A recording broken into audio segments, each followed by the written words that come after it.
Here we are at Machaye Harbor boat launch at 9:22 a.m. in early September. The weather is beautiful with clear skies, light winds and mild temperatures. It's low tide, which makes launching a bit of a challenge, having to walk over slippery seaweed, but the boat ramp goes most of the way down to the water level, so no problem. We love exploring the shallows at low tide. There are always so many interesting things to see.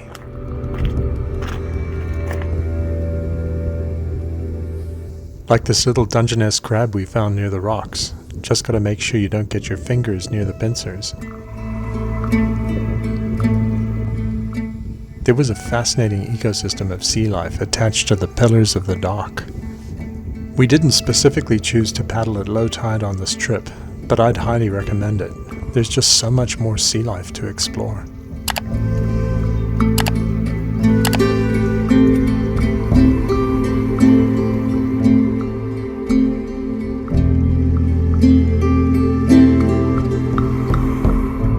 In the distance you can see Charles Island and Long Island behind, where we're headed, and Johns Point Peninsula, which is part of Lopez Island.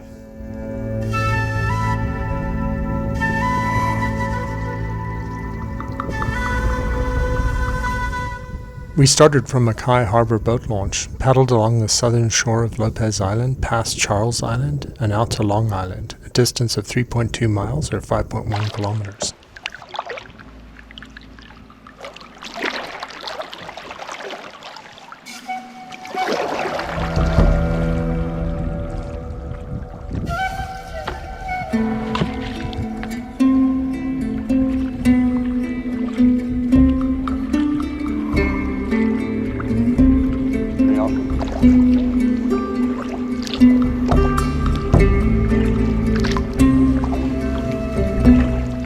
A curious seal came to check us out, and then submerged as soon as we looked at it. They're shy like that. I'm really intrigued about those blobs that are just hanging there, like big teardrops. Yeah. We loved exploring around the rocks at low tide. There's just so much to see in the shallows.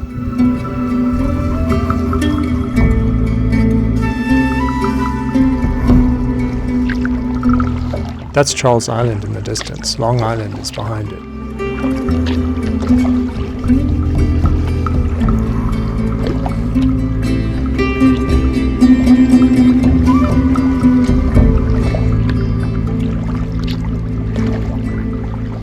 You can see just how low the tide is from the line of barnacles on the rocks. The tidal range here is about 8 feet.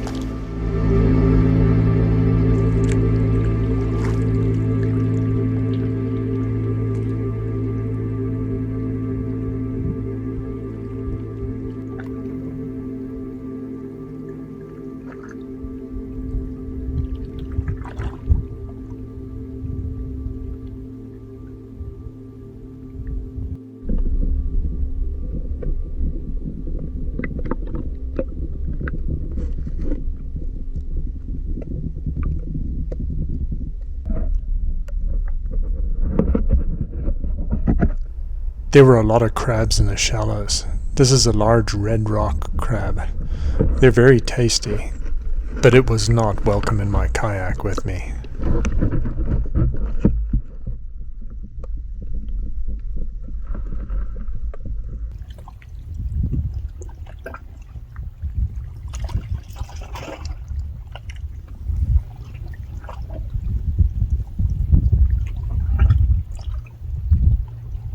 There were some strange life forms clinging to the rocks that we didn't recognize. Looking it up after, I think it might have been a yellow chain tunicate.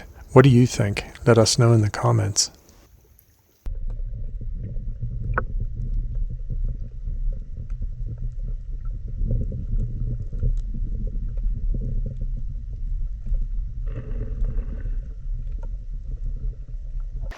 Mackaye Bay on the south end of Lopez was a great place to launch. Very quiet, pretty much had the boat ramp to ourselves and good traction on the boat ramp. Fairly steep though, and very low tide. Really enjoying exploring the shallows. You know, lots of starfish, crabs, different kinds of sea life, and seals even already, and nice and calm on this side of the island. There is a north wind, a wind from the north direction this morning, so we're on the south end of the island. So the island itself is actually sheltering us, and it's perfect in the shallows. We can see so much. Little belted kingfisher there sunning itself on the rocks while it looks for some fish. This is one of our favorite birds. Beautiful slate blue feathers. Here's a closer shot of a belted kingfisher that we got not far from here, just off San Juan Island near Jackson Beach. This was earlier in the summer where we paddled to Turn Island, and that trip was also amazing. I'll put a link to the video in the comments. Great to see the sea stars back. Along much of the North American Pacific coast, they experienced a massive die-off in 2013-2014 due to a mysterious wasting syndrome.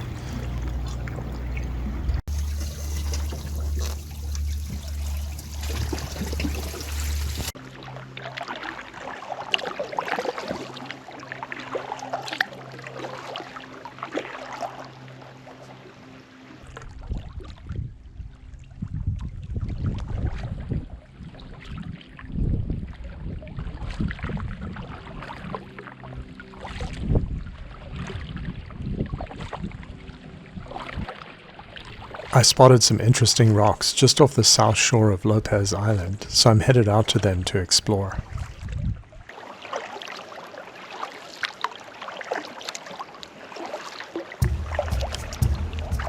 We paddled along the south shore of Lopez Island and are about halfway to Long Island, with just 2 miles or 3 kilometers left to get to the lunch stop on Long Island.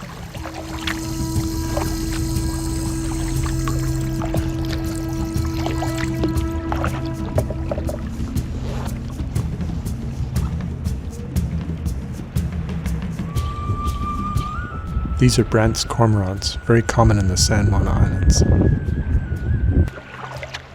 Rich kelp beds around these rocks, which often have some interesting sea life around them.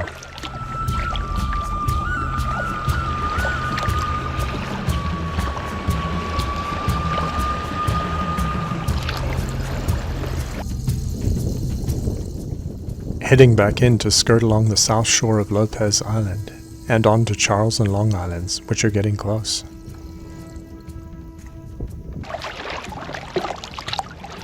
Beautiful home nestled in the trees, overlooking the bay.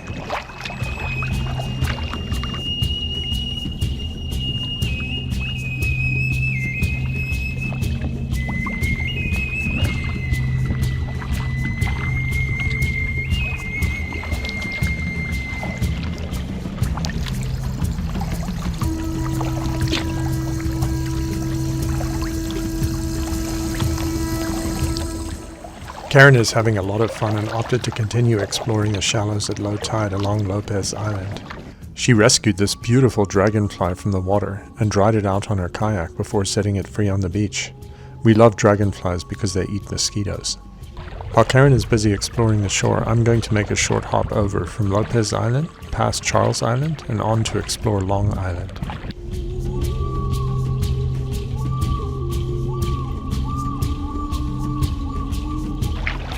This is the narrow channel, just 1/10 of a mile, between Charles Island and Lopez Island, with Long Island in the distance. I crossed over to Charles Island first, then skirted its north shore, around to the western side, to cross over to Long Island. Got a great view from here of the southern point of San Juan Island and the Cattle Point Lighthouse. I did another amazing paddle around this area earlier this year, from South Beach, around Cattle Point, and on to 4th of July Beach.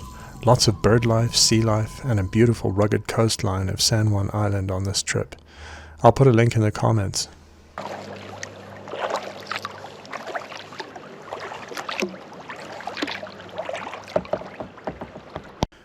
We weren't too concerned about the currents in Machaye Harbor or along the shore of Lopez Island, but in crossing to Charles Island and Long Island and getting closer to the San Juan Channel, which is between San Juan Island and Lopez Island, we wanted to be super careful.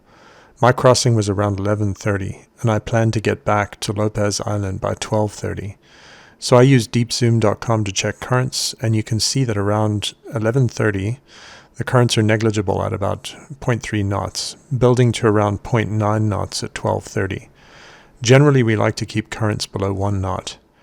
Note that in the San Juan Channel, the currents build to about 5.1 knots around 2:30, which is way too strong for any kayaker.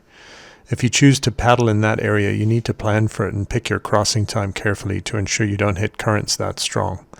This tool also enables you to see what the tides are doing. If you select the square tide measurement station and scroll on the timeline, you can see that around 9:30 a.m. when we put in, the tide was at its lowest point.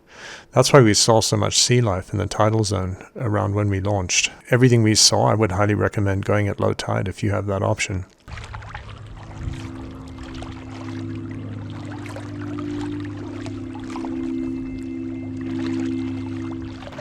I'm just coming around the northwestern side of Charles Island, and you can see Long Island coming into view.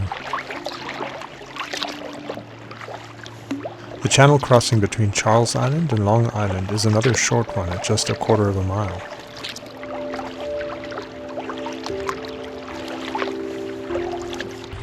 Little bit choppy in the channel, even with currents near their low point, but nothing to worry about here, although I can imagine it being a lot more challenging with currents at their peak.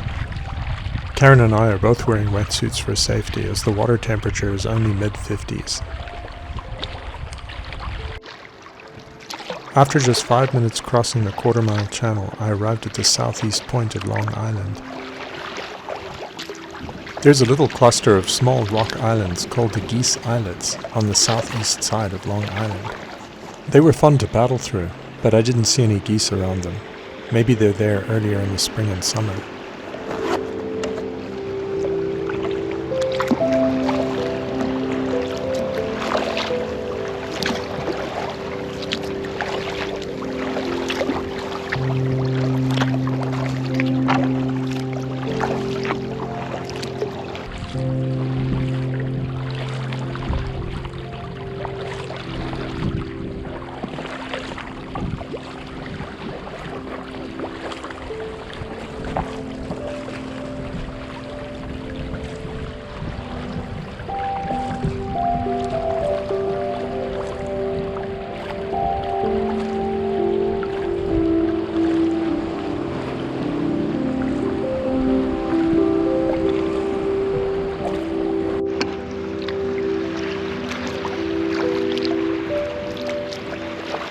As I rounded the corner, I could see my lunch stop coming into view.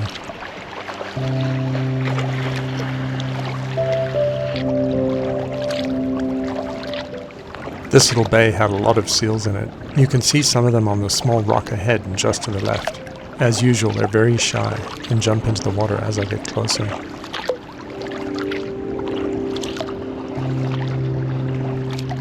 The little tombolo or sandbar connecting Long Island to some of the rocks to its south provided a perfect beach for landing and a rest and lunch stop.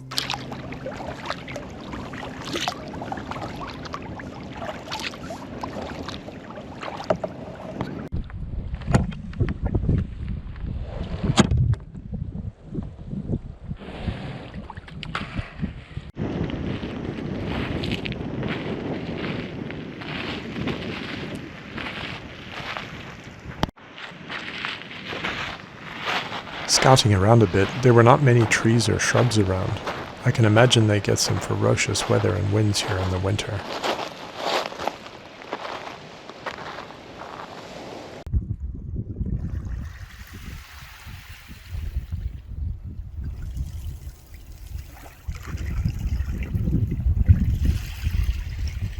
You can see all the seals. They're so curious. I guess they don't see many kayakers around here.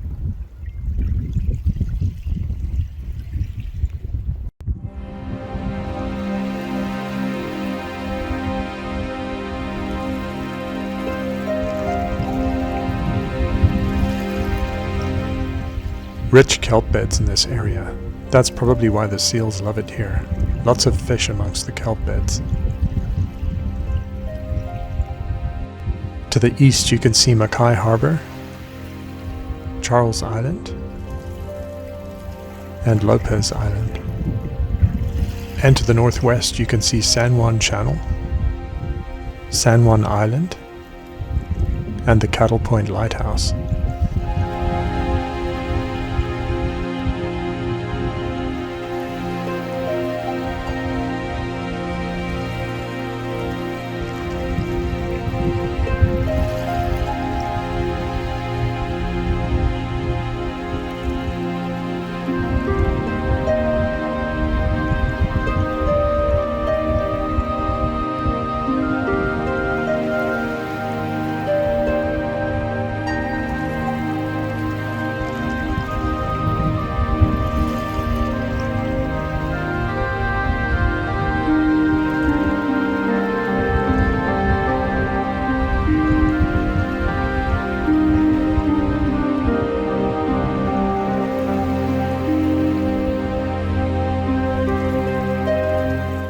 This was such an amazing, remote and serene place to rest and reflect on the incredible kayaking adventures we've done over the summer. Lots of fall and winter kayaking trips lined up ahead, but this one in September was the last summer trip, and one that I wanted to do off Lopez Island for a long time.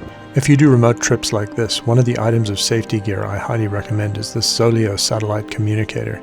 I'm not affiliated or sponsored by them. It's just a tool I use whenever I kayak. It enables two-way messaging and calling for emergency help via SOS button, even in remote areas that have no cell phone coverage. I'll put a link in the comments if you want to check it out. Keeping in mind the building currents around the San Juan Channel and my target crossing time to Charles Island and then Lopez Island of 12:30 p.m., I set off shortly after lunch. Part 2 takes me along the south shore of Long Island, crossing over to Charles Island and then Lopez Island to follow the south shore of Lopez Island back to our pullout at Machaye Harbor.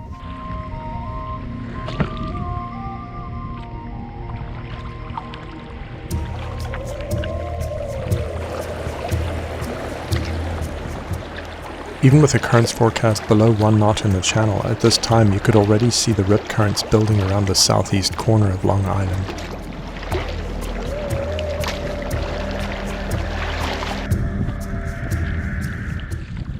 Other than that bit of turbulence, the crossing to Charles Island was straightforward.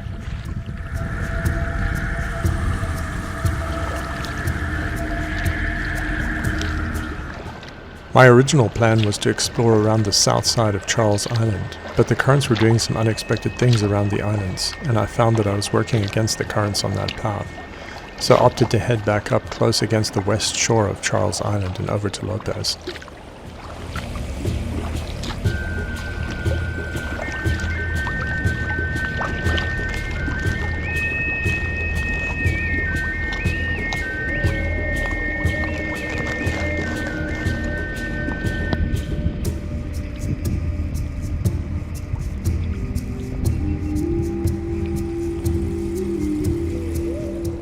After crossing back to Lopez with the currents building, I found myself a bit fatigued and low energy. I realized I didn't bring enough high energy foods. Thankfully I did bring an apple, but really could have used more energy dense foods. This was a learning for me, always to bring more energy dense foods than I think I need. With temperatures building in the afternoon, I also found myself overheating with the wetsuit on. Although it's warranted for safety given the cold waters, I had to take off my hat to allow myself to cool better. Amazing how much a hat keeps you warmer.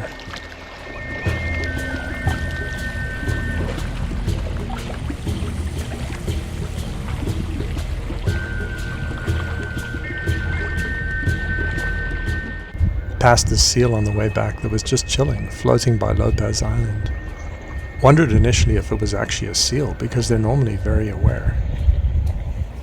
Hey, big guy. Really incredible how many seals we saw around Lopez Island.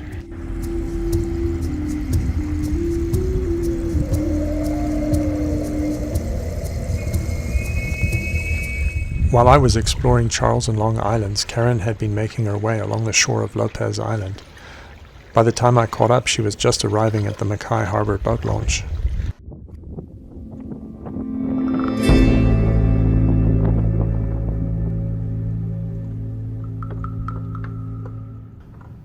Thanks for watching. If you like this video, you'll definitely want to check out our Spencer Spit kayaking trip off the northeast side of Lopez Island. I'll put a link in the description. We're releasing new kayaking adventures all the time. Subscribe and you'll be notified as we release them. Happy kayaking. Bye for now.